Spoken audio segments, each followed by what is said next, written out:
દર્શક મિત્રો, ઘાણીના તેલ બાબતે સાબર આવાસના પત્રકારો શું જણાવી રહ્યા છે, આવો જોઈએ। આજે જ્યારે ગુજરાતમાં હાર્ટ એટેક, મધુપ્રમેહ અને કેન્સરે સમગ્ર ભારતમાં ગુજરાતને પ્રથમ નંબરે ભરડામાં લીધું છે, ત્યારે ગુજરાતીઓએ હવા, પાણી અને ખોરાકમાં કાળજી રાખવી પડે। ખોરાકની વાત કરીએ તો આપણે તેલનો વપરાશ વધારે કરીએ છીએ, તો તેમાં જે કંઈ તેલ ખરીદીએ છીએ તે ડબલ ફિલ્ટર હોય, જે સ્વાસ્થ્ય માટે સારું નથી। હવે તો હવા પણ પ્રદૂષિત થયેલી શ્વાસોશ્વાસમાં મળી જાય છે।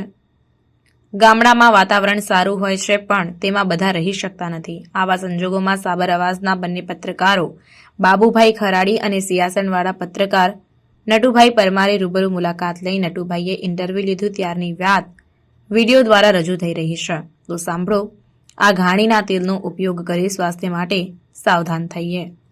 રિપોર્ટર નટુભાઈ પરમાર। આજે હું ઈડર તાલુકાના બડોલી ગામે સૂર્યા મિની ઓઇલ, જેને આપણે તેલની ઘાણી કહીએ છીએ, એની મુલાકાત લેવા આવેલ છું। આપ સર્વેને હું બતાવીશ કે આ ફેક્ટરી, આ મિની ઓઇલ કઈ રીતે ચાલી રહી છે। અહીં મગફળી નાખવામાં આવે છે, અહીં એનો જે ખોળ છે એ ખોળનો સંગ્રહ અહીં આપ જોઈ શકો છો। અહીં બધા ગ્રાહકો લાઇનસર બેઠા છે। આપણે એમના માલિક સાથે પણ મુલાકાત કરીશું। આ ફેક્ટરી આ રીતે ચાલી રહી છે। જે ગ્રાહકો આવે એમને એમની વ્યવસ્થા ના હોય તેલના ડબ્બાની, તો અહીં તેલના ડબ્બાની પણ વ્યવસ્થા છે। અહીં આ ઓઇલને ફિલ્ટર કરવા માટે અહીં ફિલ્ટરો આપેલા છે।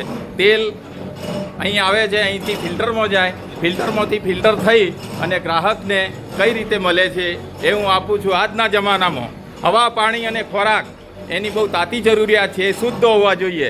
હવા બગડી ગઈ છે, પાણી એસિડિક થઈ ગયું અને ખોરાક ઝેરી થઈ ગયો છે। તો આપણે આ ફેક્ટરીની અહીં સરસ ચોખ્ખાઈ છે એકદમ, અને આ ગ્રાહકો લાઇનસર બેઠા છે। તો આપણે આ ફેક્ટરીના માલિકને મળીશું। આપનું નામ કહેશો? પટેલ સાગર અમૃતભાઈ। હા, આપ આ ફેક્ટરી કેટલા સમયથી ચલાવો છો? 4 વર્ષથી। 4 વર્ષથી। ચાલુ રનિંગ। બરાબર। આપની કોઈ બીજી શાખા ખરી? બીજી રોડ ઉપર પેટ્રોલ પંપના સામે। અચ્છા, પેટ્રોલ પંપના સામે એક બીજી પણ ફેક્ટરી આવેલી છે। આપ અહીં જોઈ શકો છો। એક દ્રશ્ય ફરી બતાવી દઉં આપને। અહીં ગ્રાહકો પણ બેઠા છે, આપણે ગ્રાહકોનો પણ અભિપ્રાય લઈશું। તો અહીં પ્રભુદાસ છે લક્ષણપુરાના, એમને આપણે વ્યૂ લઈશું। પ્રભુદાસભાઈ, આપ અહીં ફેક્ટરીમાં આવે, આપને કેવું લાગ્યું? સારું લાગ્યું। અચ્છા, આપ કેટલા સમયથી અહીં આવો છો? 1 વર્ષથી અહીંયા કઢાઈ છે તેલ। 3 વર્ષથી। અને આ તેલ વિશે આપ શું કહેવા માગો છો? તેલ સારું કાઢે છે, ચોખ્ખું આપણું રિફાઇન કરીને આપે। સરસ। અત્યારે હવા, પાણી, ખોરાક બગડી ગયા છે। જો શરીરને સાચવવું હશે તો આપણે ક્યાંક ને ક્યાંક આપણા ખોરાકને સારો કરવો પડશે। આપણે જે તેલ, જે તાતી જરૂરિયાત છે, જેમ પાણીની તાતી જરૂરિયાત છે, એમ આ તેલની પણ તાતી જરૂરિયાત છે। તો આપણે તેલ જો શુદ્ધ ખાઈશું તો આપણું શરીર પણ સારું રહેશે।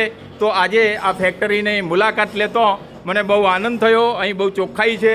તમામ પ્રકારની અહીં મગફળીઓ, જેને કહેવાય કે 20 નંબર, ક્રાંતિ 32 નંબર, એ પીલી આપવામાં આવે છે અને એને એકદમ ફિલ્ટર કરી અને દૂધ આપવામાં આવે છે। સાબર આવાસ, નટવર પરમાર, સિયાસણ। આવા ન્યૂઝ જોવા માટે સાબર આવાસ યુટ્યુબ ચેનલને સબસ્ક્રાઇબ કરો અને લાઇક કરો, જેથી હવે પછીના દરેક સમાચાર સબસ્ક્રાઇબ કરેલા હશે તેઓને નવા સમાચારની માહિતી મળી જશે।